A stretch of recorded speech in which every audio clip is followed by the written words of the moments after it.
Bismillah. Hello, how you doing? How you doing? Hello. Welcome everybody. We're gonna have a new video about Ethiopia. This video is all about Ethiopia, and maybe we may have one more, or that's it for Ethiopia. We already did two videos, and this is the third one about the Ethiopian situation.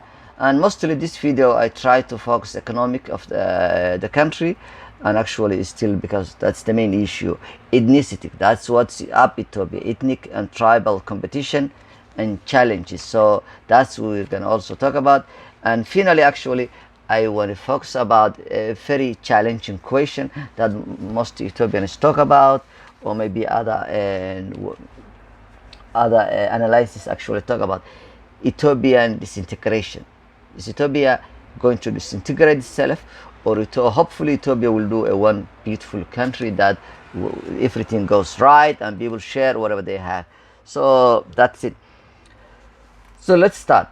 We're going to talk about what we know about first. First, Ethiopia is a very large country, 90 million people. And Ethiopia have many ethnic problems. Ethnic Ethiopia included about Oromo, the largest group. The second group is Amhara. The third group Somalis. The fourth group is Tigray ethnic, and then Sidama 4 and Afar. These are ethnic groups of Ethiopia.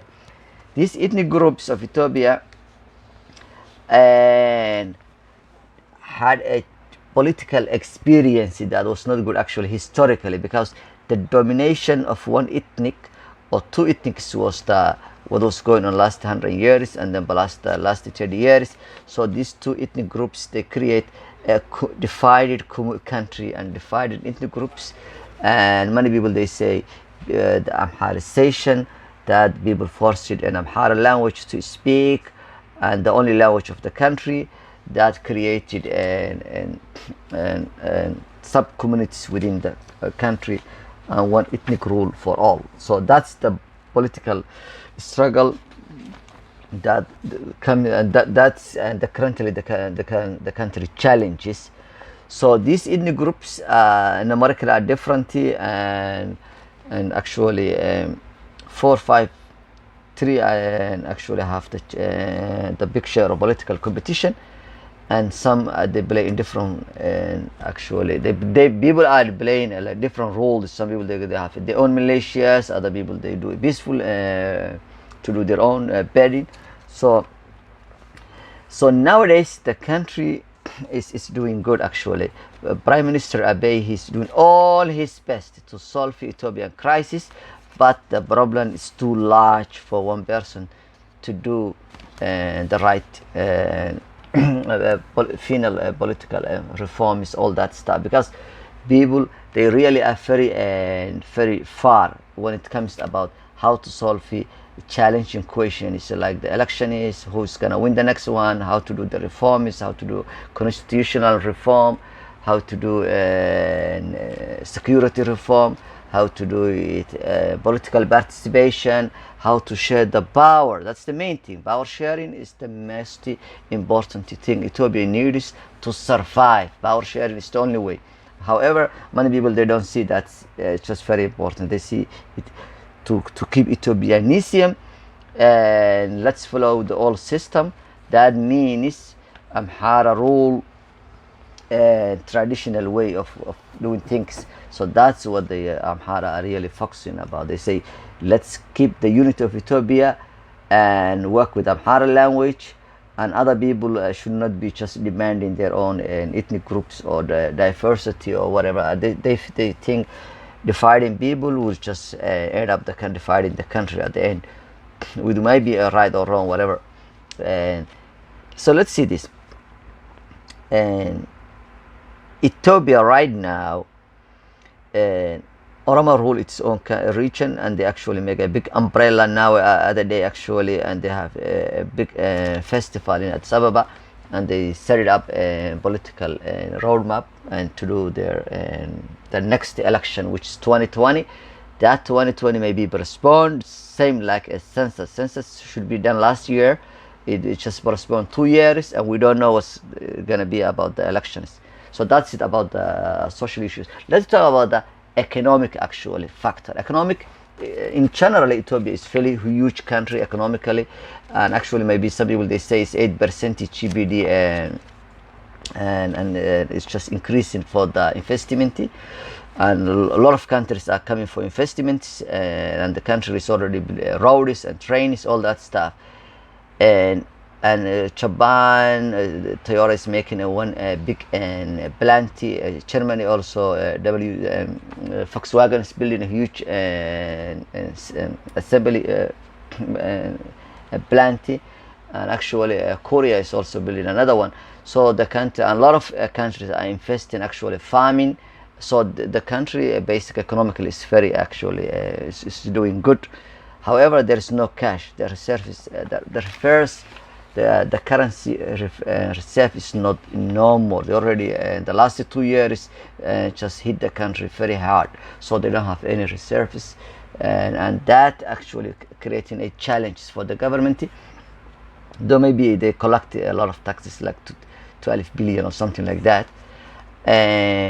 So economically, the country have huge nail resources that actually, if it's well done by the farming, it will help the people and create sufficiency for its production of food, all that stuff, and other needed stuff.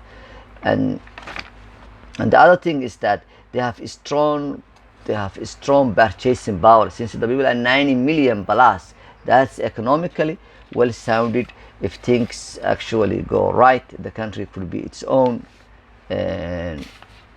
because like they have rich in resources, gold, and they have green energy, they have electric power, they have purchasing power. So all this will do hopefully the country to economically and just economically participate and manage its own affairs.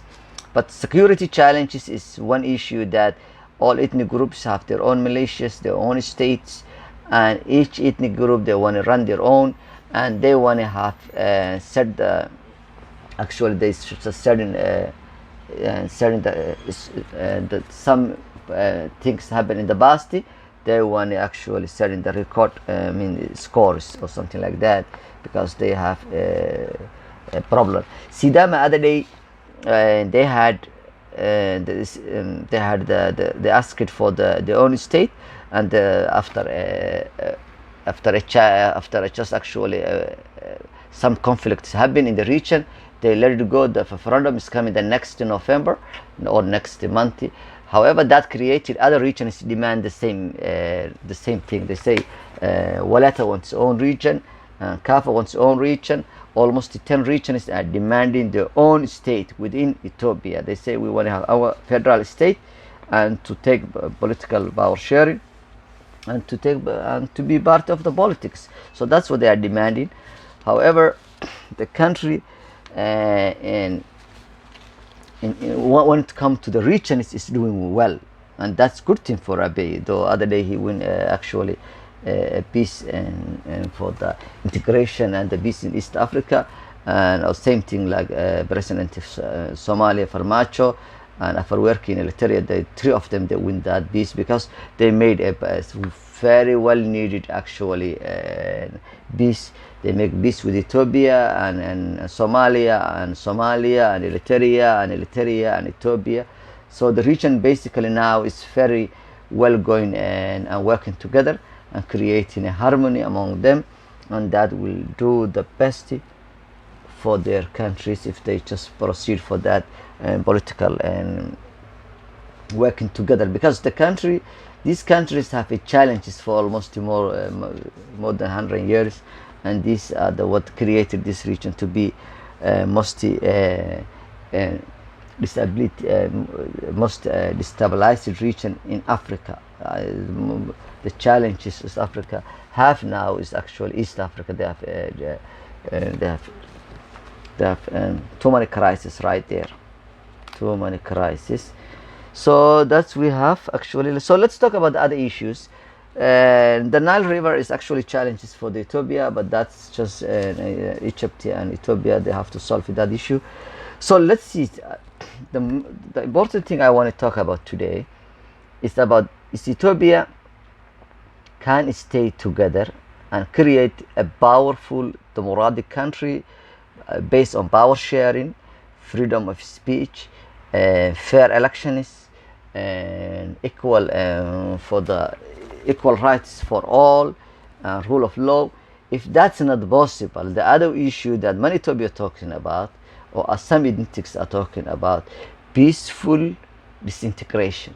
If that's not the possibility, why not? Because Russia, they choose a peaceful disintegration where 15 other republics, Gorbachev let it go. So sometimes some people are saying, can a baby another Gorbachev in Ethiopia, where if the things do not go right, let it other regions to go, because the African problems are tribes. Like Nigeria, they have regions, they want to divide and all that. They have political power, they have economic base. Yet the tribal issues Africans are dealing is very hard to actually tame, and because this was going long time. So Ethiopia, if they cannot solve the issue of power sharing among them, and create a powerful democratic country, why not? Because Sudan already divided and led it South Sudan, and that really created peaceful Sudan, and peaceful, or say it like the South Sudan, whatever. And same thing we can say like all European countries based on ethnics, like Finland, Norway, Sweden, Denmark. These all are states based on ethnics, and that Scandinavian countries created a peaceful region, because they just they opted for the having their own administration, each one. So why not Ethiopia? Why not Ethiopia? If that's not what the people are working to build in a democratic country, why not go peaceful countries? So and that would solve the issues in East Africa. So that's other choice people have. If they cannot build in a strong democratic country, which I really appreciate, I'm not advocating dividing the country. I'm not. That's not. But if the issues would lead to a crisis or wars, why not? Why not? Why not they just see that if the things work together? Because anyway, after 20-30 years, and Africa is still going to be one, maybe just heading to African Union or East African Union. All these are possible in the future. So because the power sharing of these entities is very hard, because Amhara are claiming, or really they want a central power that rules all of Ethiopia and gives the regions a less power, whereas other regions like Oromo or Somalis or Afaris or Sidamis are really advocating to have their own regions and deal with their own education system, cultural issues, and have their own state within state, something like that. But that's not what some people are really interested for, and because they think if that will lead to Ethiopia to divide, but it's not. If the things go well, why not? Because like the many countries like Belgium are two ethnic groups or three ethnic groups, but still they work together. So actually that's what's up today.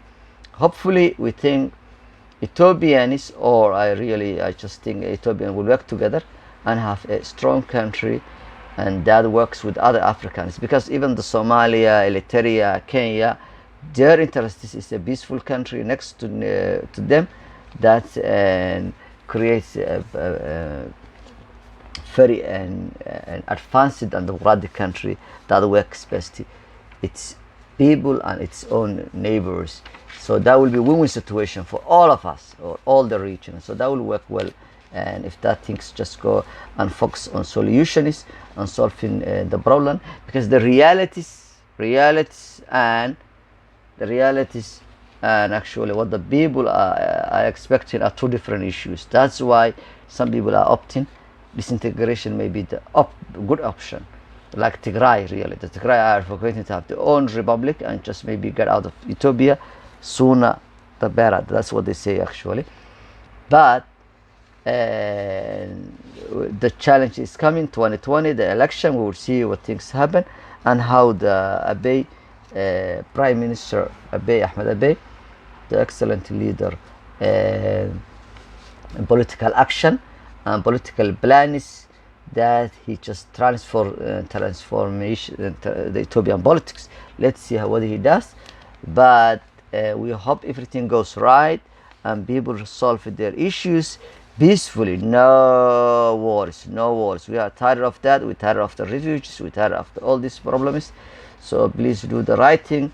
Ethiopians, solve your issues, and make example for other Africans how to solve. Actually, other day the Sudan, they did a very good example. So that's what Ethiopia need to focus. So thank you for watching. Thank you for sharing. Appreciate having time with me now. So please watch the video and share others and like it. So that's all we have today. Thank you. I'm Adsam Tahai.